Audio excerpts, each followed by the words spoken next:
Sors d'ici, Diane. J'ai fini de gâcher ma vie avec toi. Scott a montré la porte d'entrée en le disant. Pas moi. Pas Lily, qui était à moitié endormie contre mon épaule, un minuscule poing emmêlé dans mon pull. La porte. Vanessa se tenait derrière lui, près de l'îlot de cuisine. Je savais qui elle était avant même qu'on nous présente. On n'a pas besoin de beaucoup d'explications quand une autre femme se trouve dans votre cuisine à 19h42 un jeudi soir et que votre mari la regarde comme si c'était elle qui avait sa place ici. J'ai remonté Lily plus haut sur ma hanche. Qu'est-ce que tu viens de dire? Scott a laissé échapper un long soupir. Tu m'as entendu. Puis il a tendu la main en arrière et a pris celle de Vanessa. Ça a fait plus mal que je ne l'aurais cru. Il l'a emmenée plus loin dans la maison pendant que je me tenais près de la porte d'entrée. D'un seul coup, j'étais l'intruse. Scott, il s'est arrêté. Depuis combien de temps, Diane? Ne. Depuis combien de temps? Il s'est frotté le front. Ce mariage est mort depuis des années. Tu refuses simplement de le voir. J'ai regardé Vanessa. Elle était plus jeune que moi, peut-être 36 ans, jolie, bien habillée, assez nerveuse pour continuer à ajuster la sangle de son sac à main, mais apparemment pas assez nerveuse pour partir. Elle a finalement parlé. Scott m'a dit que vous saviez tous les deux. J'ai failli demander ce que j'étais censé savoir exactement. Que mon mari avait une petite amie? Qu'elle venait ce soir? Que j'étais expulsé avant le dîner? Mais rien n'est sorti. À la place, j'ai remarqué le biberon de Lily près de l'évier. Mes lunettes de lecture étaient sur l'îlot. Une brassée de serviettes tournait dans le sèche-linge au fond du couloir. Il y avait du poulet qui décongelait dans le réfrigérateur. Des choses ordinaires. C'est ce dont je me souviens le plus.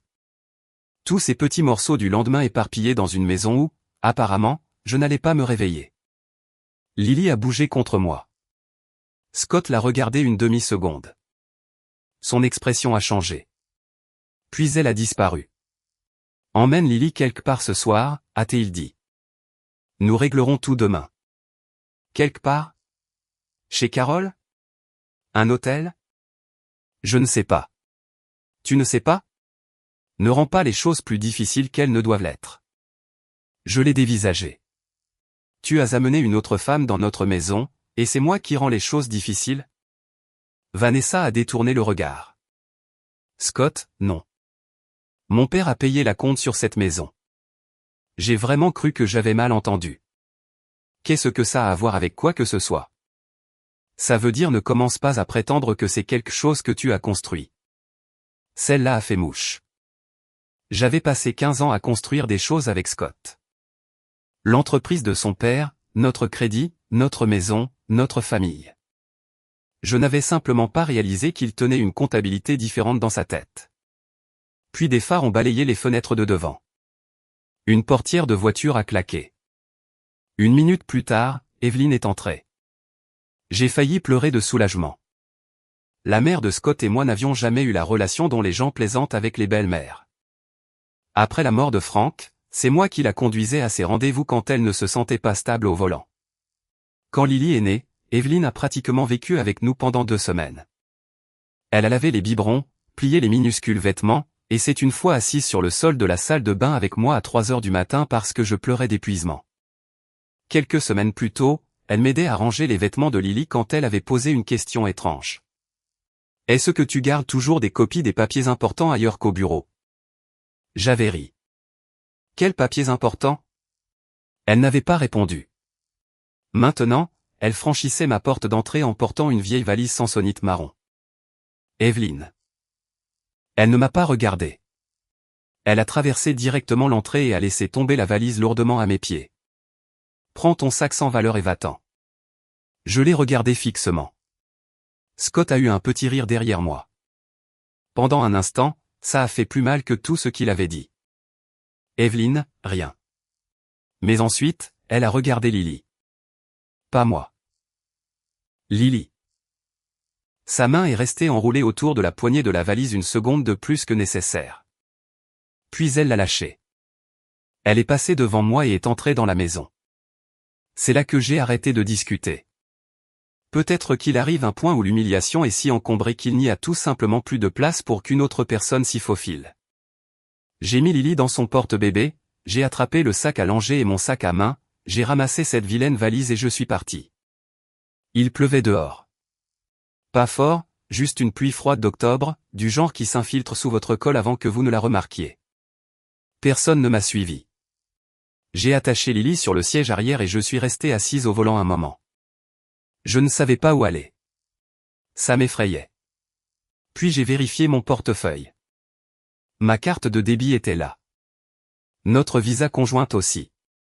Je me suis arrêté pour prendre de l'essence et j'ai essayé la visa. Refusé. J'ai réessayé. Toujours refusé. Mon compte courant affichait 943,18. J'ai fixé ce nombre.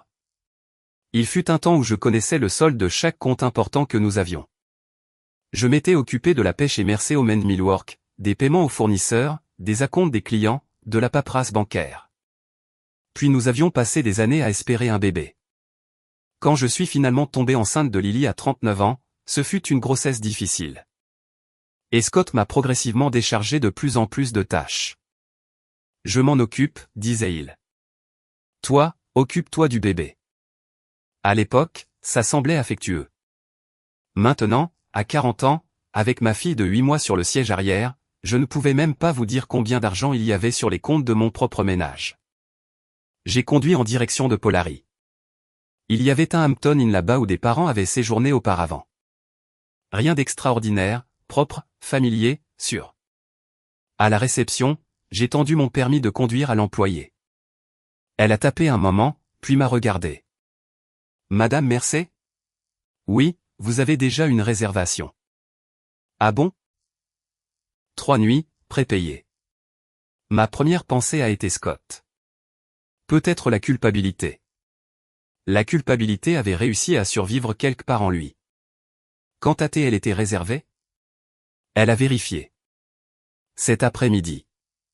Ça n'avait pas de sens. Mais Lily s'était mise à pleurer et je n'avais pas l'énergie de résoudre un autre mystère. En haut, je l'ai nourrie, je l'ai changée, j'ai fait les 100 pas dans la chambre avec elle, et je l'ai nourrie à nouveau parce qu'apparemment le premier biberon avait été une négociation préliminaire. Le temps qu'elle s'endorme enfin dans le lit de camp fourni par l'hôtel, il était plus de 23 heures. Je me suis assise sur le bord du lit un moment. Puis j'ai remarqué la valise d'Evelyn. J'avais besoin de vêtements, alors je l'ai ouverte. 2 vieux pulls, une paire de chaussures orthopédiques, 3 serviettes pliées. Rien à moi. Quoi, Evelyn ? Puis j'ai vu une enveloppe blanche glisser sur le côté. Mon nom était écrit dessus. Diane. À l'intérieur se trouvait la confirmation de l'hôtel, une carte de débit prépayée, une petite clé en laiton et une note manuscrite. Ouvre la doublure du fond. J'ai regardé vers Lily, puis de nouveau vers la valise. Il y avait une fermeture éclair sous les vêtements. Derrière la doublure, j'ai trouvé une pochette à documents plate. À l'intérieur se trouvaient des relevés bancaires, des papiers de fiducie, des lettres d'un avocat, un porte-clés de coffre-fort.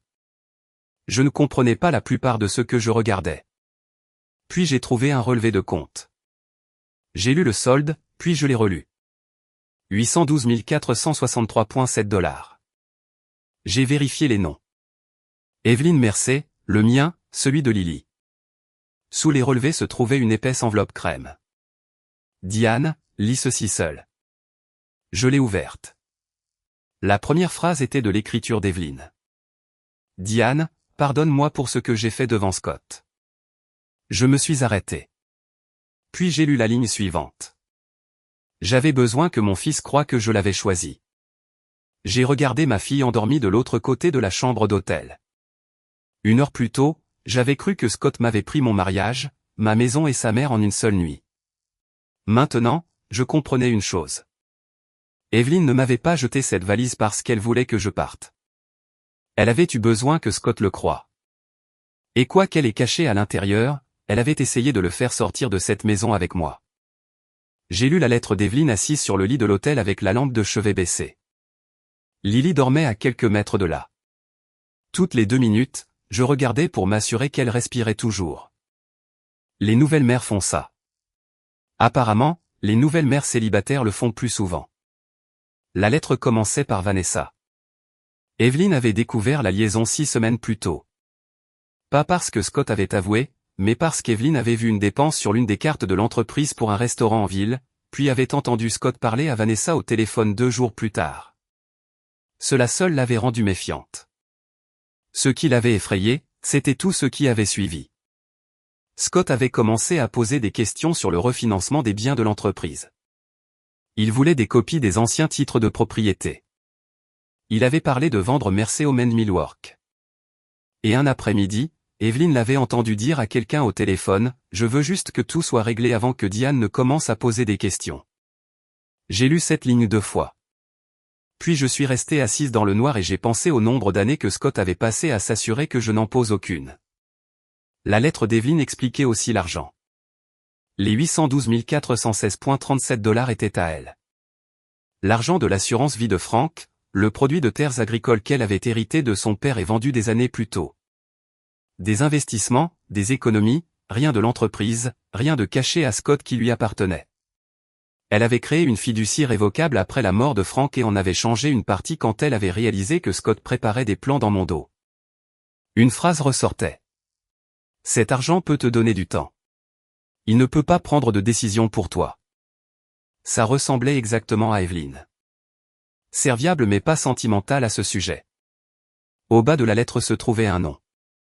Laura Bennett, avocate en succession, centre-ville de Columbus. 9h30 le lendemain matin. J'ai à peine dormi. Lily était debout avant 7h. Enjouée de la manière profondément offensante que les bébés peuvent avoir quand leurs mères ont été éveillées toute la nuit. Je l'ai nourrie, je l'ai changée, j'ai changé ma blouse après qu'elle ait régurgité dessus, puis j'ai conduit au centre-ville avec la pochette de documents dans mon sac à langer. Le bureau de Laura Bennett était au 12e étage d'un immeuble près de Broad Street. Elle avait la soixantaine, les cheveux argentés, un tailleur bleu marine, des yeux perçants. Elle a d'abord regardé Lily, puis moi. Diane ? Oui, je suis Laura. Elle m'a serré la main. Evelyn a dit que vous pourriez avoir l'air fatigué. C'était diplomatique. Laura a presque souri. Puis elle est passée aux choses sérieuses. Elle a confirmé que la fiducie était réelle, que l'argent était réel, que mon accès était légal, que les documents dans la valise étaient des copies et que les originaux étaient en sécurité. J'ai posé la question évidente. Donc je peux l'utiliser. Vous pouvez. J'ai attendu. Mais je préférerais que vous ne commenciez pas à vous comporter comme si 800 000 $ avaient résolu votre vie du jour au lendemain. Ça m'a irrité, probablement parce que j'avais passé le trajet en ville à espérer tranquillement que 800 000 $ avaient résolu ma vie du jour au lendemain. Laura a expliqué ce que cela ne résolvait pas. Le divorce, la garde, la maison, les biens matrimoniaux, tout ce qui se passait avec l'entreprise. La fiducie pouvait me donner un répit. Elle ne pouvait pas démêler 15 ans de mariage. À 11h, j'étais assise dans un autre bureau. Celui-ci appartenait à Rachel Kim. Rachel avait peut-être 45 ans, les cheveux noirs tirés en arrière, les manches retroussées jusqu'au coude.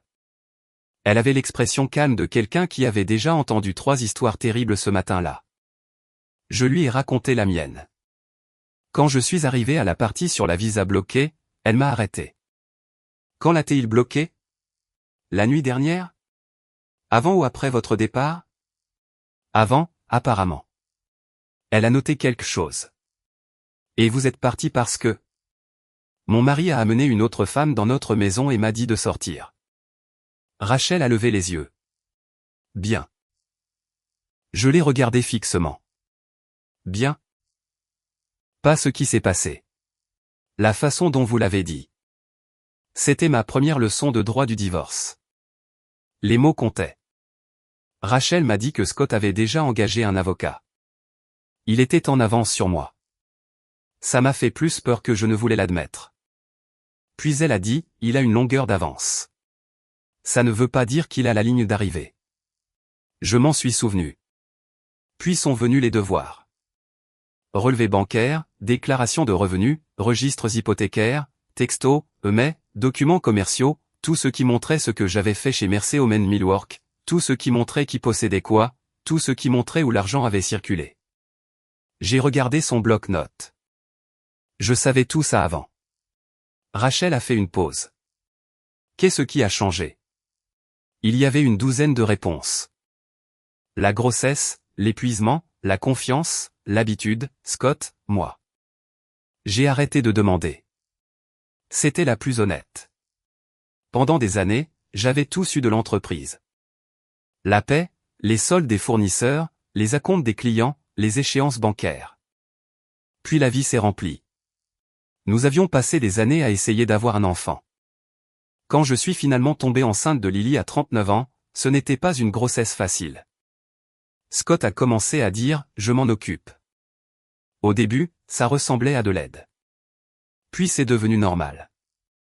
Au moment de la naissance de Lily, je ne lisais plus chaque relevé d'entreprise ni ne demandais de copie de chaque document. Rachel a posé des questions sur la propriété. Je lui ai dit que Frank avait réorganisé l'entreprise des années plus tôt. Il y avait eu des papiers fiscaux et de succession. Je me souvenais d'avoir signé des documents. Je me souvenais que Frank m'avait dit qu'il mettait de l'ordre pour l'avenir, mais je n'ai jamais vraiment compris ce que cela signifiait.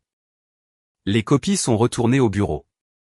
Scott s'est occupé de la plupart des dossiers de l'entreprise après que Frank est tombé malade. Je n'ai jamais demandé une autre série. Rachel n'a rien dit de dramatique. Elle l'a juste noté. Cet après-midi-là, j'ai finalement appelé Carole, ma plus vieille amie, ma colocataire d'université, la personne qui savait exactement à quel point j'étais mal en point en 1998 et qui était restée fidèle malgré tout. Bref, elle a répondu à la deuxième sonnerie. Salut. Salut. Il y a eu une pause. Puis elle a dit, qu'est-ce qui s'est passé? Je détestais qu'elle sache à partir d'un seul mot. J'ai essayé d'expliquer. Scott a ramené une autre femme à la maison. C'est tout ce que j'ai pu dire. J'ai commencé à pleurer, non pas parce que je me suis soudain souvenu de Vanessa, mais parce que je me suis souvenu que le pyjama bleu de Lily était encore dans le sèche-linge. J'ai laissé la moitié de ses vêtements là-bas. Carole est restée silencieuse. Puis elle a dit, on peut acheter des pyjamas. Je sais. On peut acheter plus de pyjamas que n'importe quel enfant n'en a besoin. Je sais que tu veux que je vienne. Non. Pourquoi? Parce que je ne veux pas que tu me vois comme ça. Carole a reniflé. Diane, j'ai vomi dans ton sac à main à une collecte de fonds de l'association des parents d'élèves. C'était mon beau sac à main. Exactement. On a dépassé le stade de la dignité. J'ai ri une seule fois.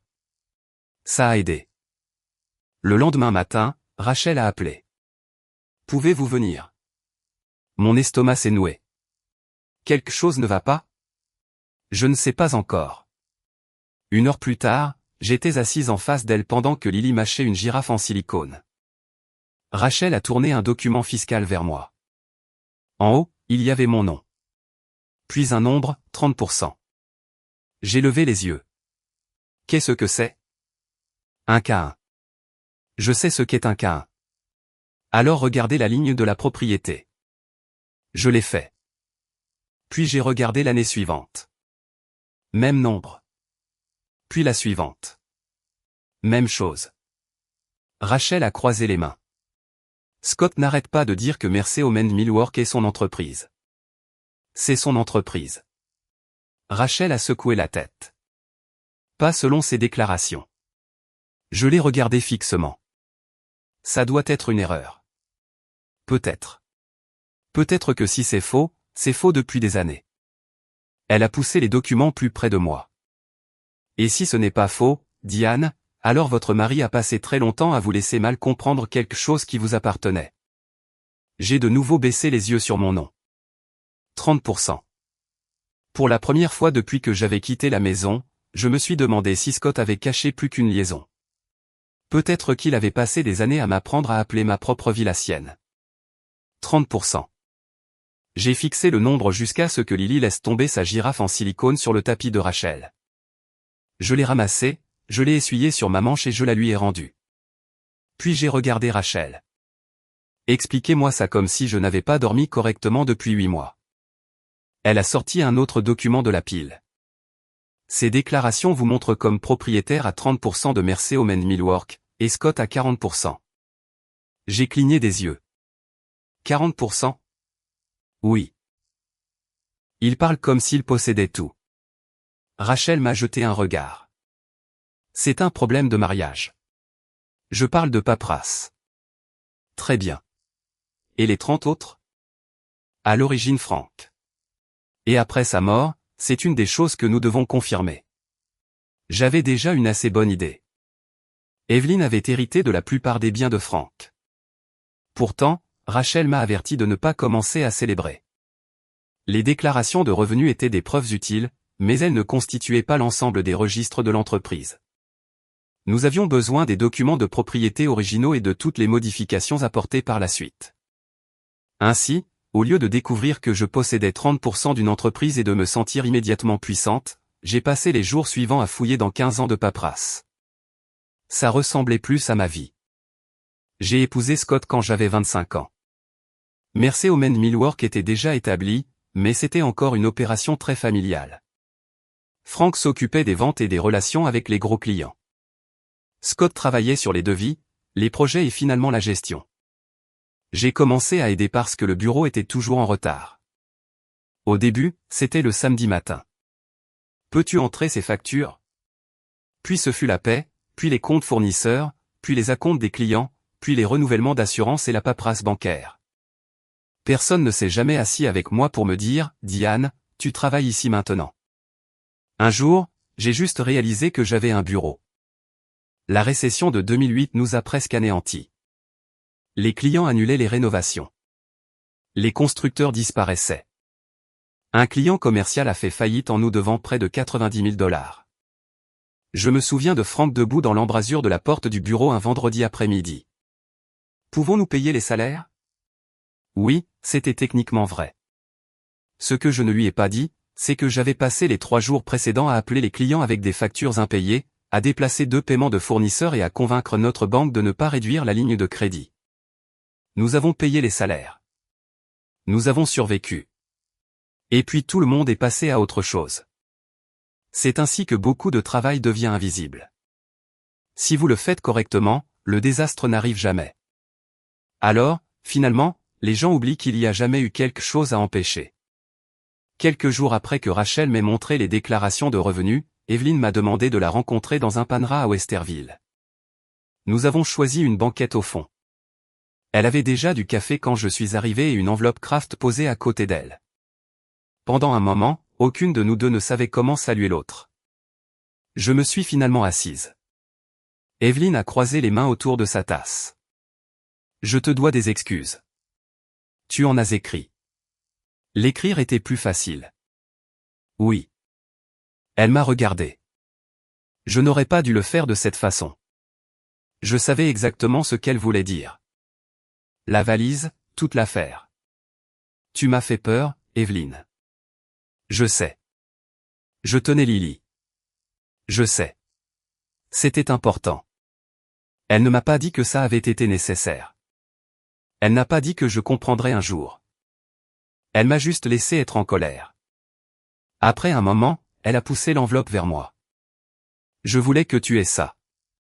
À l'intérieur se trouvaient 2 pages manuscrites. J'ai immédiatement reconnu l'écriture de Frank. Il avait écrit la lettre environ 4 mois avant de mourir. La majeure partie de la première page concernait l'entreprise, les fournisseurs, les employés, Scott. Puis j'ai trouvé mon nom. Scott est mon fils. Ça ne veut pas dire qu'il a fait tout le travail. J'ai arrêté de lire. Evelyn n'a rien dit. J'ai continué. Frank a écrit sur 2008. Il se souvenait du compte commercial que nous avions perdu. Il se souvenait que j'avais négocié avec les fournisseurs. Il se souvenait de la réunion à la banque où j'avais plaidé contre la réduction de notre ligne de crédit. Il y avait des choses dans cette lettre que j'avais à peine souvenir d'avoir faites moi-même. Puis il a expliqué le plan de propriété. Ce n'était pas accidentel. Ce n'était pas juste une astuce fiscale. Il avait voulu que Scott ait 40%, moi 30%, et il avait gardé 30% pour lui-même. Après sa mort, cette participation est passée à Evelyn. J'ai plié la lettre. Pendant un moment, je n'ai rien pu dire. Finalement, j'ai dit, je pensais qu'il me voyait comme la femme de Scott. Evelyne a secoué la tête. Frank savait ce que tu faisais. C'est là que j'ai pleuré. Pas à l'hôtel quand j'ai vu 812 416 $. Pas dans le bureau de Rachel quand j'ai vu 30%. Dans un panera, à cause d'une lettre d'un homme mort depuis des années. Parce que quelqu'un avait remarqué. Mes avocats ont finalement trouvé suffisamment de documents à l'appui pour confirmer la structure de propriété originale. Scott 40, moi 30, Evelyne 30. Rachel m'a quand même averti que des modifications ultérieures pourraient avoir de l'importance. La propriété pouvait changer. Les accords pouvaient être modifiés. Mais au moins maintenant, nous savions où tout avait commencé. Cette nuit-là, Lily s'est réveillée à 3h07. Je le sais parce que j'ai regardé l'horloge et j'ai brièvement envisagé de négocier avec elle. Elle a refusé. Je me suis assise dans l'appartement meublé en la nourrissant sous un lampadaire de travers. 3 sacs Target étaient encore contre le mur. Carole m'avait aidé à assembler un berceau d'occasion que nous avions trouvé en ligne. Un tiroir de commode ne fermait pas à moins de le soulever d'abord. L'appartement sentait légèrement le détergent à lessive de quelqu'un d'autre. J'ai baissé les yeux sur Lily. J'avais 40 ans. Mon mariage se terminait. Je dormais 4 heures à la fois. J'avais mal au dos à force de porter un bébé dans un siège auto. Et plusieurs avocats me facturaient des sommes que je préférais ne pas calculer avant le lever du soleil. Il n'y avait rien de glamour à recommencer. Principalement, cela impliquait des biberons et de la paperasse. Quelques jours plus tard, j'ai fait l'erreur de regarder les réseaux sociaux de Vanessa. Elle avait posté une photo de ma cuisine. Il y avait un verre de vin sur l'îlot et une planche de charcuterie à côté. Derrière elle se trouvait le dosseret que j'avais passé 3 week-ends à choisir. Ma corbeille à fruits était encore sur le comptoir. Ça m'a plus dérangé que Vanessa. Pendant un instant, j'ai eu l'impression que quelqu'un s'était installé dans ma vie avant même que j'aie fini de la quitter. J'ai failli taper quelque chose. Puis je me suis arrêté. J'ai éteint le téléphone. Lily était assise sur une couverture derrière moi, mâchant le coin d'un livre en carton. J'ai regardé autour de l'appartement. Lampe bon marché, berceau d'occasion, sac Target. Ce n'était pas la maison que j'avais choisie, mais personne dans cet appartement ne pouvait me montrer la porte et me dire de partir. 2 jours plus tard, Evelyne a appelé. Peux-tu parler? Oui.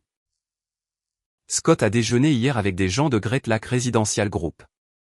Je connaissais l'entreprise. Il rachetait de plus petites entreprises de construction et de services à domicile dans l'Ohio. Alors, il essaie de vendre Mercé. Je me suis levé. Quoi? Il négocie depuis des mois. Mon esprit est immédiatement allé au papier de propriété.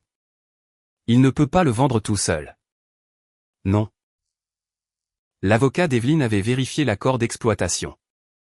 Une vente majeure nécessitait une approbation représentant au moins 70% de la propriété. Scott avait 40%, ce qui signifiait qu'il avait besoin d'exactement l'un de nous. Moi ou sa mère. Il pense que je ne suis pas au courant de mes 30%. Il pense que tu ne sais pas grand-chose de quoi que ce soit. Je ne pouvais même pas contester ça. Puis j'ai demandé, qu'est-ce qu'il pense que tu vas faire? Il y a eu une pause. Il pense que j'approuve la vente. Je suis restée silencieuse. Tu lui as dit ça? Je l'ai laissé entendre ce qu'il voulait entendre. Pour combien de temps? Assez longtemps. Pourquoi faire? Sa réponse est venue calmement. Pour qu'il devienne négligent. Je me suis approché de la fenêtre. En bas, sur le parking, une femme déchargeait des courses d'un VUS. Le chien de quelqu'un aboyait depuis un balcon. La circulation passait sur la route. Tout à l'extérieur semblait douloureusement ordinaire. Et soudain, la liaison n'était même plus la plus grande chose que Scott m'avait cachée. Il n'essayait pas simplement de remplacer sa femme. Il essayait de vendre l'entreprise que j'avais passé 15 ans à aider à construire, une entreprise que je possédais en partie. Et il comptait sur le fait que je ne le découvrirais jamais. Pendant environ 3 jours, j'ai fait l'erreur de penser que 30% signifiait que j'étais en sécurité. Puis l'avocat de Scott a envoyé les modifications. Rachel m'a appelé dans son bureau cet après-midi-là. Daniel Price, l'avocat d'affaires qu'elle avait fait venir, était déjà là avec 3 dossiers ouverts devant lui. Daniel était un de ces hommes dont le visage ne vous donnait absolument rien pendant qu'il lisait. Je l'ai regardé tourner 2 pages. C'est votre bon visage ou votre mauvais visage? Il a levé les yeux. Mon visage de lecture. Très réconfortant. Rachel a poussé un des documents vers moi. Il y a eu 2 restructurations de capital après que Frank vous ait transféré la participation. Je me souviens de quelque chose à ce sujet. Le camp de Scott prétend que l'une d'elles a dilué votre participation. La pièce a soudainement semblé plus petite. Diluée à quoi? Nous ne le savons pas encore. Je détestais ces 4 mots. Depuis 2 semaines, ma vie était devenue une collection de personnes très instruites me disant ce qu'elles ne savaient pas encore. Daniel l'a expliqué sans m'ensevelir sous le jargon des entreprises. Nous pouvions prouver que je possédais à l'origine 30%.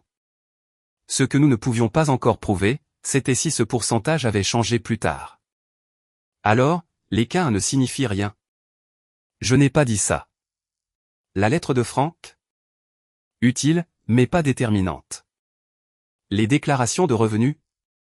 Importantes, mais... Daniel a fermé le dossier. Mais nous avons besoin de l'historique complet de la propriété. Scott a appelé ce soir-là. J'ai failli laisser sonner jusqu'à la messagerie vocale. Puis je me suis dit que les gens en colère disent parfois des choses utiles. Diane. Scott. Tu pensais vraiment que papa t'avait donné un tiers de mon entreprise? Voilà. Apparemment, l'IRS le pensait aussi. Tu ne comprends pas ce que ces documents signifient. Alors explique-les. C'était de la planification fiscale. Papa a mis ton nom sur des papiers. Mon nom et 30% semblaient apparaître ensemble assez souvent. Il est resté silencieux une seconde. Puis sa voix a changé. Accepte l'accord. Son avocat en avait envoyé un ce matin-là. Ce n'était pas insultant. C'était ça le problème. Il y avait assez d'argent pour que je m'établisse ailleurs, une aide temporaire, une division des biens du ménage. Tout ce que j'avais à faire était de renoncer à toute réclamation contre Merceomen Millwork. Arrête de te ridiculiser, a-t-il dit. J'ai regardé de l'autre côté de l'appartement Lily endormie dans son porte-bébé. Es-tu inquiet que je me ridiculise, Scott? Je suis inquiet que les avocats te remplissent la tête de choses que tu ne comprends pas. C'est toi qui m'as appelé. Il a raccroché. J'aimerais pouvoir vous dire que j'ai souri et que je me suis sentie merveilleusement confiante. Ce n'est pas le cas. Je suis restée assise là à me demander si peut-être il avait raison. La semaine suivante n'a pas aidé. Le bureau de Daniel a retrouvé le cabinet comptable qui s'était occupé de Mercé pendant les dernières années de Frank. Le cabinet avait été racheté. Certains dossiers étaient numériques. D'autres avaient été détruits dans le cadre des calendriers de conservation ordinaires. Martin Hale, notre ancien expert comptable, avait pris sa retraite en Caroline du Sud. Daniel l'a finalement contacté. Martin se souvenait de la restructuration. Il ne se souvenait pas d'assez de détails pour régler quoi que ce soit. La première recherche dans les archives n'a rien donné de concluant. Aucun dossier oublié n'est apparu au moment exact. Pendant ce temps, les avocats continuaient de travailler et de facturer. Puis Lily est tombée malade. Elle a commencé à pleurer le mardi soir et n'a presque pas arrêté. Le mercredi matin, elle avait de la fièvre, alors je l'ai emmenée aux urgences. Otite. J'ai passé 3 heures sur une chaise en plastique avec du vomi sur mon épaule pendant que Lily alternait entre dormir contre moi et crier chaque fois que quelqu'un en blouse s'approchait d'elle. Rachel a envoyé un texto pour me demander si je pouvais participer à un appel à 10 heures. Je ne pouvais pas. Scott a envoyé un texto à midi. Tu n'as pas amené Lily pour mon temps de garde. J'ai répondu, elle est aux urgences, otite. Je t'ai envoyé un texto à 7h14 ce matin. Sa réponse est arrivée 10 minutes plus tard. Tu dois mieux communiquer. J'ai regardé le téléphone fixement. Puis je l'ai posé face contre table. Il y a des disputes que vous cessez d'avoir parce que vous comprenez enfin que l'autre personne n'écoute pas pour une réponse. Le vendredi a apporté une facture des avocats. Un peu plus de 11 000 $. J'ai lu le total 2 fois. Puis j'ai regardé les documents de la fiducie d'Evelyn. 812 000 $ avait semblé une somme d'argent impossible quand je l'ai vue pour la première fois. Maintenant, je comprenais quelque chose que les gens ne vous disent pas sur l'argent. Assez peu devenir pas assez étonnamment vite quand la peur commence à envoyer des factures.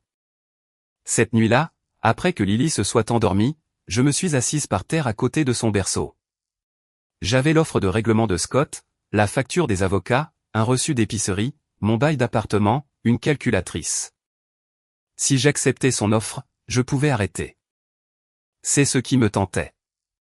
Pas l'argent, l'arrêt. Plus de registres d'entreprise, plus d'appels d'avocats, plus de questionnements sur le prochain document que Scott produirait. Je pouvais trouver une maison permanente, m'occuper de ma fille, dormir un peu, peut-être un jour me réveiller sans me souvenir immédiatement que mon mari m'avait remplacé dans ma propre cuisine. J'ai repris l'accord de règlement. Pendant 15 ans, chaque fois qu'il y avait un conflit dans mon mariage, je m'étais posé une version de la même question. Que puis-je faire pour que tout le monde reste calme?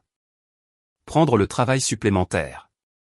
Ne pas mentionner la chose que Scott a dite. Le laisser gérer les finances. Ne pas redemander. M'excuser parce que mettre fin à la dispute est plus agréable que de la gagner. Je me suis demandé si signer cet accord serait une autre version de la même habitude. Le lendemain matin, j'ai appelé Evelyne. Je pense que je vais peut-être accepter un règlement. Elle est restée silencieuse un moment. Puis elle a dit, d'accord. J'ai froncé les sourcils. D'accord? Si c'est ce que tu veux. Je pensais que tu me dirais de ne pas le faire. Non. Pourquoi? Parce que c'est toi qui dois vivre ça. Je n'ai rien dit. Puis elle a ajouté, ne confonds juste pas être fatigué avec changer d'avis. Cette phrase m'a irrité pendant la majeure partie du samedi, ce qui explique probablement pourquoi j'y pensais encore le dimanche. Carole avait récupéré une vieille boîte à archives en plastique du box de stockage que Scott et moi partagions. J'ai commencé à la parcourir pendant que Lily faisait la sieste. Des formulaires d'assurance, d'anciens relevés de fournisseurs, des informations de garantie, rien d'utile. Puis j'ai sorti un dossier délavé avec le logo de la Fifth Third Bank dessus. Je suis resté assise en le tenant. Quelque chose me dérangeait. Pas le contenu, le dossier lui-même. Et soudain, je me suis souvenu de Franck debout à côté de mon bureau des années plus tôt. 3 jeux, Diane. Franck ne faisait jamais confiance à une seule copie de quoi que ce soit d'important. Un pour l'entreprise, un pour l'expert comptable et un pour la banque. Chaque fois que Mercé changeait de propriétaire, empruntait de l'argent, refinançait de l'équipement ou mettait à jour les garanties personnelles, notre prêteur voulait les tableaux de propriété actuels. J'ai attrapé mon téléphone et j'ai appelé Daniel. Avez-vous vérifié les classeurs d'engagement? Silence. Les quoi? Je me suis redressé. Nos classeurs d'engagement bancaire. Où seraient-ils? Je savais exactement où. Dans l'ancien entrepôt de Mercé. Nous avions cessé d'utiliser la majeure partie il y a environ 6 ans, mais l'entreprise possédait toujours le bâtiment. Dans le bureau du fond se trouvait une armoire ignifuge. Scott la détestait parce que la serrure coinçait. J'avais entretenu ces dossiers pendant des années. Daniel a organisé l'accès par l'intermédiaire des avocats.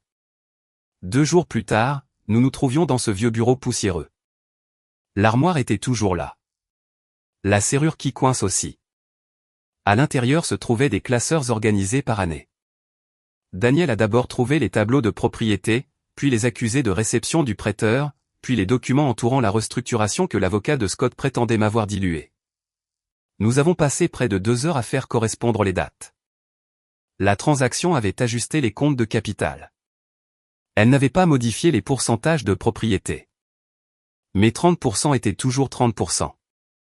Martin il l'a confirmé après que Daniel lui ait envoyé des copies. Puis Daniel a trouvé la partie qui m'a fait cesser de me sentir soulagé et commencer à me sentir en colère. Mais. Des années après la restructuration, Scott avait échangé des messages avec les comptables au sujet de la propriété de l'entreprise. 40% Scott, 30% Diane, 30% Evelyne après la mort de Frank. Il savait. Ce n'était pas un malentendu. Il n'avait pas oublié. Il avait compté sur le fait que je ne m'en souviendrais pas. Scott se moquait de mes habitudes de classement. Il a dit un jour à un employé que je conservais le papier comme le Smithsonian. Il s'avère que les musées ont leur utilité. Quelques jours plus tard, Great Lack a programmé une réunion formelle de diligence raisonnable à l'Hilton du centre-ville. Scott s'attendait à ce qu'Evelyn y assiste. Il croyait toujours qu'elle lui donnerait les 30% dont il avait besoin. La veille de la réunion, j'étais assise en face d'Evelyn. Quand Scott a appelé, elle l'a mis sur haut-parleur. « Tu seras là demain ?» a-t-il demandé. « Je serai là » a-t-elle dit. « Bien. » Il a raccroché. Evelyn a posé le téléphone. « Tu es prête ?» « Non. » C'était la vérité. Le lendemain matin, j'ai déposé Lily chez Carole. Je suis resté sur le porche plus longtemps que nécessaire. Lily a tendu les bras vers moi, et pendant une seconde, j'ai voulu la reprendre, monter dans ma voiture et conduire n'importe où sauf au centre-ville de Columbus. Au lieu de ça, je lui ai embrassé le front et je l'ai tendu à Carole. Puis, je me suis dirigé vers ma voiture. Pour la première fois depuis que Scott avait montré la porte d'entrée, je ne partais pas parce que quelqu'un me l'avait dit. J'y allais parce que je l'avais décidé. La réunion avait lieu à l'Hilton du centre-ville. Je suis arrivé 20 minutes en avance, ce qui m'a donné 19 minutes pour regretter d'être venu. Daniel m'a trouvé dans le hall en train de faire semblant de lire un mail sur mon téléphone. Vous fixez cet écran depuis que je suis entré. C'est un long email. C'est l'application météo. J'ai baissé les yeux. Il avait raison. Apparemment, nous allons avoir du temps. Daniel s'est assis à côté de moi. Rachel est arrivée quelques minutes plus tard avec du café et l'expression qu'elle arborait chaque fois qu'elle s'attendait à ce que les gens se comportent mal. Elle m'a tendu une tasse. Souvenez-vous, a-t-elle dit, c'est une réunion d'affaires. Je sais. Vous n'êtes pas obligé de répondre à toutes les questions que Scott pose. Je sais. Et ne le laissez pas vous entraîner dans une dispute sur le mariage. Je sais. Rachel m'a étudié. Vous continuez à dire ça? Parce que si je dis que je suis terrifié, vous allez me donner une autre instruction. Elle a souri. Non, je vous dirai que les gens terrifiés peuvent toujours s'asseoir dans des salles de conférence. Ça a aidé plus que je ne voulais l'admettre. À 9h58, Daniel s'est levé. Prête? Non. Assez bien. Nous sommes montés à l'étage. La salle de conférence avait une longue table polie, des bouteilles d'eau alignées sur un buffet, et une de ces vues du centre-ville de Columbus que personne ne regarde vraiment pendant les réunions. Scott était près de l'extrémité. Vanessa était assise à 2 chaises de lui. Evelyn était de l'autre côté de la table. Il y avait 4 personnes de Great Lack Résidential, l'avocat de Scott, 2 comptables et plusieurs dossiers soigneusement disposés devant tout le monde. Scott parlait quand je suis entré. Quelque chose sur la préservation de l'héritage de Frank. Puis il m'a vu. Il s'est arrêté. Qu'est-ce qu'elle fait ici? Personne n'a répondu immédiatement. Ses yeux sont allés à Evelyn. Puis à Daniel. Finalement à moi. J'ai tiré une chaise. Je suis propriétaire. C'est tout. J'avais pensé à ce moment la veille. Dans une version imaginaire, j'avais un discours dévastateur prêt. La vraie Diane avait dormi 4 heures et avait renversé du lait maternisé sur sa manche avant de quitter la maison de Carole. 2 mots suffisaient amplement. L'avocat principal de Great Lack était un homme aux cheveux gris nommé Howard Ellis. Il s'est tourné vers l'avocat de Scott. Je pense que nous devons clarifier cela avant de poursuivre. Scott s'est assis. C'est un différend domestique. Daniel a ouvert son dossier. Non, cette partie ne l'est pas. Il a commencé par les documents de propriété originaux, puis les déclarations de revenus, puis les tableaux des prêteurs des anciens classeurs d'engagement. J'ai plus regardé Scott que Daniel. Quand mes 30% ont été mentionnés, Scott n'a pas semblé surpris, pas même légèrement. Howard l'a remarqué. Puis Daniel a produit les emails. Se montrant que Scott avait discuté de la structure de propriété avec les comptables des années après la restructuration dont il prétendait maintenant qu'elle m'avait dilué. Howard a enlevé ses lunettes. Monsieur Mercer. Scott l'a regardé. Étiez-vous au courant que Madame Mercer conservait cette participation lorsque vous vous êtes présenté comme autorisé à procéder à cette transaction? Scott s'est penché en arrière. L'historique de la propriété de l'entreprise est compliqué. Ce n'était pas ma question. L'avocat de Scott est intervenu. Il y a des interprétations concurrentes de plusieurs documents historiques. Daniel a fait glisser une copie sur la table. Pas des tableaux de propriété certifiés par le prêteur. Scott m'a regardé. C'est exactement ce qu'elle fait. Pendant une seconde, je ne savais honnêtement pas ce qu'il voulait dire. Qu'est-ce que je fais? Tu prends quelque chose de simple et tu le transformes en crise. Personne n'a parlé. J'ai regardé autour de la table. Même Vanessa semblait confuse par celle-là. Scott a continué. Diane n'a jamais été impliquée dans les décisions de propriété. Mon père a mis son nom sur les papiers pour des raisons fiscales. Howard a baissé les yeux. Son rôle opérationnel n'est pas la question qui nous occupe. Scott a ouvert la bouche. Howard a continué, la question est de savoir si la propriété et l'autorité d'approbation de Mersey-Omen Millwork ont été représentées avec précision lors des négociations. C'est là que j'ai senti la pièce changer. Personne n'a crié. Personne n'a accusé Scott de quoi que ce soit de dramatique. Les gens ont simplement cessé d'accepter ses paroles sans les vérifier. Je connaissais mon mari depuis 17 ans. Scott pouvait gérer la colère.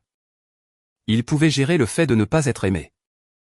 Ce qu'il détestait, c'était de ne pas être cru. Il s'est tourné vers Evelyn. Maman. Elle l'a regardé. Dis-leur que tu approuves la vente. Evelyn a croisé les mains sur la table. Je ne l'approuve pas. Scott la fixa. Quoi?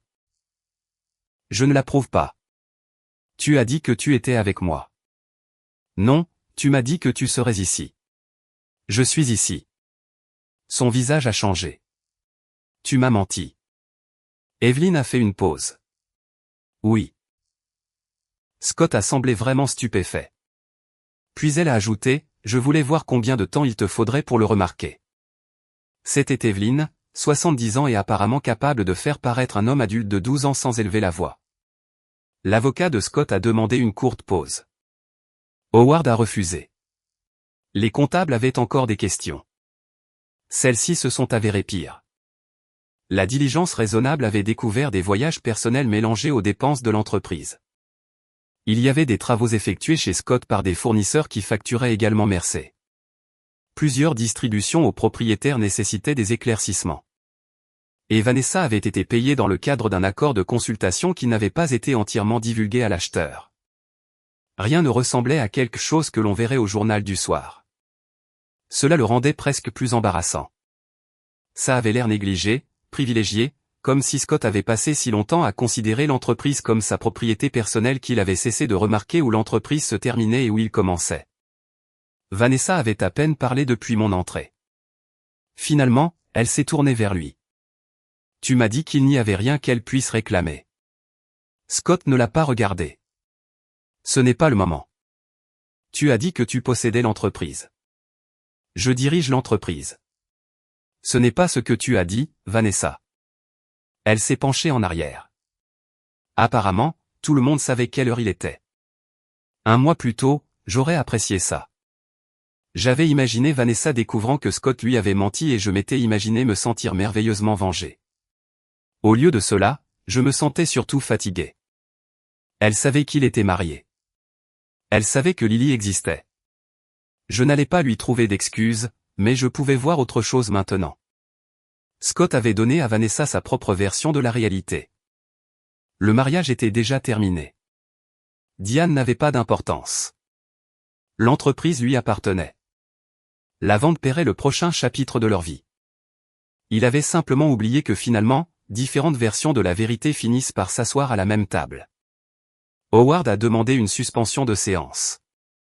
Les gens de Great Lakes sont partis avec leurs conseils. Personne n'a beaucoup parlé pendant que nous attendions. Scott ne voulait pas me regarder. Vanessa ne voulait pas regarder Scott. Evelyn a bu une demi-bouteille d'eau comme si nous attendions un dentiste. 20 minutes plus tard, Howard est revenu. Nous suspendons la transaction. Scott s'est penché en avant. À cause d'un litige de divorce? À cause de problèmes de propriété et de gouvernance non résolus, ainsi que des divergences identifiées lors de la diligence raisonnable. Combien de temps? Je ne peux pas répondre à ça, Howard. Tant que ces questions ne seront pas résolues, Gretlak ne procédera pas. Et c'était tout. Des mois de négociations n'ont pas explosé. Ils se sont arrêtés. Les gens ont fermé les ordinateurs portables. Les dossiers sont allés dans les mallettes. Les chaises ont reculé. La plus importante affaire de la vie de Scott s'est terminée, du moins pour ce jour-là, avec le son des gens qui remballaient. Je suis sorti dans le couloir avec Rachel et Daniel. Diane. Scott. Je me suis arrêté. Rachel m'a regardé. Ça va. Elle et Daniel se sont éloignés un peu. Scott s'est approché. Qu'est-ce que tu veux? Je l'ai regardé. Qu'est-ce que tu veux dire? Ne fais pas ça. Qu'est-ce que tu veux de moi? Un mois plus tôt, je n'aurais pas su. Maintenant, je savais. Un divorce équitable. Il a attendu. Ma propriété reconnue. Une comptabilité honnête. Un calendrier parental stable pour Lily. Et personne chez Mercer puni parce qu'ils nous ont donné des dossiers ou répondu à des questions. Il a secoué la tête. Tu essaies de prendre l'entreprise de mon père. Non, c'est exactement ce que tu fais. J'ai passé 15 ans à y travailler, Scott. Moi aussi. Je sais. Ça l'a arrêté. Peut-être s'attendait-il à ce que je dise qu'il n'avait rien fait. Mais ce n'était pas vrai. Scott avait travaillé dur. Il avait aidé à faire grandir Mercer. Il avait aussi décidé que son travail comptait plus parce que son nom était sur le bâtiment. C'était des choses différentes. Tu penses que tu as gagné, a-t-il demandé. J'ai regardé à travers les portes vitrées vers la salle de conférence. Non, et je le pensais. Mon mariage était terminé. Ma fille grandirait en se déplaçant entre deux maisons. Je payais des avocats pour reconstruire une vie que j'avais crue sûre. Rien de tout cela ne ressemblait à une victoire. Je pense que tu n'as plus à décider de ce que tout le monde obtient. Scott m'a regardé fixement. Puis il s'est dirigé vers les ascenseurs. J'ai regardé les portes se fermer derrière lui. Rachel s'est approchée. Ça va? Je ne sais pas. Dehors, la circulation du centre-ville bougeait comme si rien ne s'était passé. Un camion de livraison bloquait la moitié du trottoir. Quelqu'un a klaxonné. 2 femmes sont sorties de l'hôtel en se disputant sur l'endroit où elles s'étaient garées. J'ai appelé Carole. Comment ça s'est passé? La vente est suspendue. Elle est restée silencieuse. Alors Diane et Scott savent que nous avons trouvé les dossiers. Bien. J'ai attendu la satisfaction. Elle n'est pas venue. Au lieu de ça, j'ai demandé, comment va Lily? Elle a mangé la moitié d'une banane et a frotté l'autre moitié sur mon canapé. Ça semble correct. Elle a aussi enlevé une chaussette. Nous n'avons aucune piste. J'ai souri. Puis-je venir la chercher? Bien sûr. 40 minutes plus tard, Lily était dans mes bras. Elle a attrapé une poignée de mes cheveux et a pressé son visage humide contre ma joue. C'était plus important que tout ce qui s'était passé à Lilton. Je n'étais pas soudainement sans peur. Scott était en colère. Le divorce n'était pas terminé. L'entreprise était toujours en suspens. Il y avait de nombreuses façons pour les prochains mois de devenir coûteux et laids. Mais quelque chose avait changé. Je n'étais plus assise dans une chambre d'hôtel à me demander ce que Scott allait décider de ce qui m'arriverait ensuite. Quoi qu'il arrive après cette réunion, j'aurai mon mot à dire.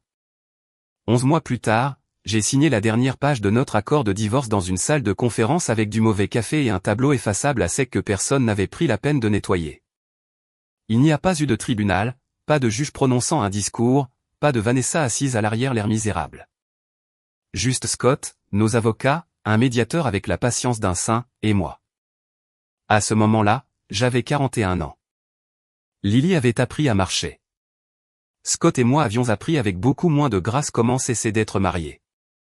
Nous nous sommes arrangés. Les gens entendent ce mot et imaginent que tout le monde devient enfin raisonnable. Ce n'est pas tout à fait comme ça que ça marche. Il y a eu des mois de divulgation financière, d'évaluation d'entreprise, de disputes sur la maison, les horaires de garde, les comptes de retraite, et qui était responsable des dépenses que je ne me souvenais même pas avoir acceptées. Il y a eu des jours où je suis sorti de la médiation furieuse. Il y a eu des nuits où Scott a envoyé un email et j'ai dû mettre mon téléphone dans une autre pièce parce que je savais que tout ce que j'écrirais en retour me coûterait $300 une fois que les avocats seraient impliqués. Mais finalement, nous y sommes arrivés. Ma participation de 30% dans Mercer Omen Millwork a été officiellement reconnue. Une partie de ma participation serait rachetée au fil du temps plutôt qu'en un seul paiement énorme qui pourrait nuire à l'entreprise. Il y avait des garanties concernant les distributions futures et les rapports financiers. Nos biens matrimoniaux ont été divisés équitablement, et nous nous sommes mis d'accord sur un calendrier parental pour Lily. C'est la partie qui m'importait le plus. Scott était toujours son père. Je pouvais être furieuse contre l'homme et toujours comprendre cela. Je ne voulais pas que Lily grandisse comme la preuve que l'un de nous avait battu l'autre. Je voulais des heures de ramassage, des calendriers de vacances, des décisions médicales par écrit, des règles claires, des choses ennuyeuses. Après l'année que j'avais eue, l'ennui semblait luxueux. La vente à Great Lac n'a jamais eu lieu. Une fois que leurs gens ont creusé plus profondément dans les registres de l'entreprise, ils ont décidé qu'il y avait trop de problèmes non résolus et sont partis. Au début, je m'inquiétais de ce que cela signifierait pour les employés. Certains d'entre eux travaillaient chez Mercer depuis avant que Scott et moi ne soyons mariés. Ils n'avaient trompé personne. Ils n'avaient pas caché de documents de propriété. Ils ne devraient pas perdre leur emploi parce que notre famille ne pouvait pas se comporter correctement. Alors, Evelyn et moi avons soutenu l'embauche d'un directeur général externe. Un homme nommé Peter Caldwell a pris en charge les opérations quotidiennes. Il avait passé 25 ans dans la gestion de la construction et avait la remarquable capacité de dire non à Scott sans avoir l'air le moins du monde désolé. Scott est resté dans l'entreprise. Il n'était pas ruiné. Il n'a pas fini par vivre dans un motel ou à vendre ses clubs de golf sur Facebook Marketplace. Il gagnait toujours bien sa vie. Il ne contrôlait simplement plus tout. Quelques mois plus tard, une des femmes du bureau m'a appelé au sujet d'un vieux problème de fournisseur. Juste avant de raccrocher, elle a dit « Vous n'avez pas entendu ça de moi ». Cette phrase n'a jamais été suivie de quoi que ce soit de sain. Elle a ri, puis a baissé la voix. Scott voulait faire venir un consultant qu'il connaît. Peter l'a obligé à soumettre le contrat pour approbation. J'étais silencieuse. Alors, Scott a dû demander la permission. J'ai attendu d'avoir raccroché pour rire. Je n'en suis pas fier. Je ne suis pas désolé non plus. Vanessa l'a quitté environ 4 mois après la réunion. Pas parce que Scott est soudainement devenu pauvre. Ce n'est pas le cas. Et pas parce qu'elle a développé une conscience du jour au lendemain. Pour autant que je sache, une fois qu'elle a découvert à quel point il avait menti sur l'entreprise, elle a commencé à tout remettre en question. La séparation, la maison, l'argent, toutes les promesses qu'il avait faites sur leur avenir. Je ne lui ai plus jamais parlé. Pendant un certain temps, j'ai souhaité quelque chose de pire pour Vanessa. Je voulais que la vie lui inflige une conséquence parfaitement mesurée pour s'être tenue dans ma cuisine pendant qu'on me jetait dehors avec mon bébé. Puis, un après-midi, j'ai réalisé que je n'avais pas pensé à elle depuis presque une semaine. C'était mieux. Elle savait que Scott était marié. Elle savait que Lily existait. Je ne pardonnais pas cela. J'ai juste cessé d'avoir besoin de savoir ce qui s'est passé ensuite. J'avais assez de choses qui se passaient dans ma propre vie. J'ai acheté une maison à Worthington. 3 chambres, 2 salles de bain, un petit jardin. La cuisine n'avait pas été rénovée depuis à peu près l'invention du lecteur DVD. Carole est entrée, a regardé les comptoirs beiges, puis m'a regardé. S'il te plaît, dis-moi que nous n'allons pas passer 3 week-ends à choisir un dosseret. Je ne choisirai plus jamais un autre dosseret de ma vie. Bonne progression. La maison n'était pas impressionnante. Je l'adorais. Il y avait de la place pour Lily, un petit bureau pour moi, une chambre d'amis qu'Evelyn a immédiatement commencé à appeler ma chambre, ce que j'ai décidé de ne pas contester car j'avais appris à choisir mes batailles. La plupart des 812 416 $ sont restés investis. J'ai utilisé une partie des revenus de la fiducie pendant le divorce, surtout pour le logement et les frais de justice. Mais Evelyn avait eu raison depuis le début. L'argent n'a pas résolu ma vie. Il m'a donné du temps. Il y a une différence. Et j'ai gardé la valise. Cette vilaine sansonite marron a fini sur l'étagère supérieure du placard de ma chambre. Un dimanche, Evelyne est venue pendant que je rangeais le linge. À ce moment-là, Lily marchait, bien que qualifier cela de marche était généreux. Elle se déplaçait comme une très petite personne quittant une réception de mariage après un open bar. Evelyne m'a suivi dans la chambre et a remarqué la valise. « Tu as gardé ce truc ?» J'ai levé les yeux. « Tu es surprise. Je pensais que tu la jetterais. » J'ai envisagé de lui rouler dessus. Juste. Je l'ai descendu. Les coins étaient éraflés. Une roue penchait légèrement sur le côté. J'ai regardé Evelyne. Devais-tu vraiment la jeter? Elle a soupiré. Scott regardait. Tu aurais pu la poser. Il l'aurait remarqué. Tu aurais pu la poser avec colère. Ça aurait eu l'air faux. Je l'ai regardé fixement. Evelyne, j'étais là avec un bébé de 8 mois après que ton fils venait de me jeter hors de ma maison. Son expression a changé.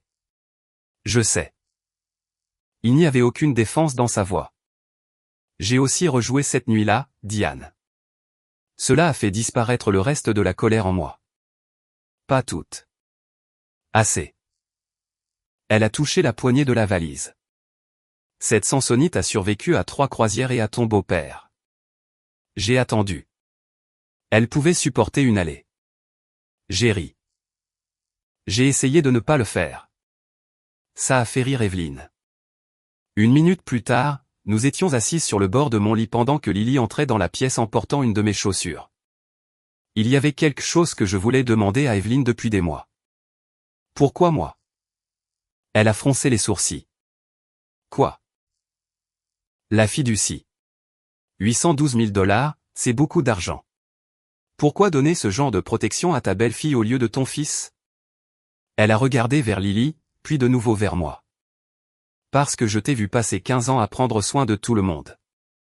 Je n'ai rien dit. Frank, moi, Scott, cette entreprise, et maintenant elle. Elle a hoché la tête vers Lily. Et la première nuit où tu as eu besoin que quelqu'un prenne soin de toi, mon fils t'a mise dehors avec un bébé. Sa voix n'était pas en colère. C'est ce qui l'a rendue plus percutante. J'ai attendu la suite. Il n'y en avait pas beaucoup. Frank te faisait confiance, a-t-elle dit. Moi aussi. Puis Lily a essayé de mettre ma chaussure dans sa bouche. Evelyne s'est penchée en avant. Non, mademoiselle. Je l'ai enlevée. Il y a des moments qui semblent déterminés à ne pas vous laisser devenir trop sentimental. Je leur en suis reconnaissante. J'ai remis la valise sur l'étagère. Un jour, je la raconterai à Lily. Mais je ne commencerai pas par l'argent. Je commencerai probablement par sa grand-mère se tenant dans notre ancienne entrée, se faisant paraître cruelle parce que son fils regardait. Et peut-être que je dirai à Lily que les gens sont compliqués, que quelqu'un peut vous blesser en essayant de vous aider, que l'argent peut vous protéger sans vous sauver. Et que parfois, le travail que personne ne remarque est exactement le travail qui compte quand tout s'effondre. Cette première nuit, quand j'ai marché sous la pluie à 40 ans en portant ma fille de 8 mois, je voulais une chose. Je voulais revenir en arrière. Retourner dans ma cuisine, retourner dans mon mariage, retourner au jeudi après-midi avant que Vanessa ne franchisse ma porte. Retourner à croire que Scott et moi étions fatigués, déconnectés, en difficulté, mais toujours nous. 11 mois plus tard, j'ai compris que revenir en arrière aurait été la pire chose que j'aurais pu obtenir. Ma vengeance n'a pas été de ruiner Scott. Ce n'était pas Vanessa qui le quittait. Ce n'était pas d'arrêter la vente. Ce n'était même pas les 30%. C'était beaucoup plus discret que ça. Scott ne décidait plus où je vivais. Il ne décidait pas ce que je possédais. Il n'avait pas à me dire ce que valaient mes 15 années de travail. Et il n'avait pas à décider que ma vie était finie simplement parce qu'il en avait fini avec notre mariage. J'ai toujours cette vilaine valise. Parfois je la regarde et je me demande ce qui se serait passé si j'avais été trop en colère pour l'ouvrir cette nuit-là. Alors dites-moi, si quelqu'un qui venait de vous humilier jetait une vieille valise à vos pieds, l'auriez-vous ouverte ou laissée là? Cette histoire est entièrement fictive et destinée uniquement à des fins de divertissement et d'éducation.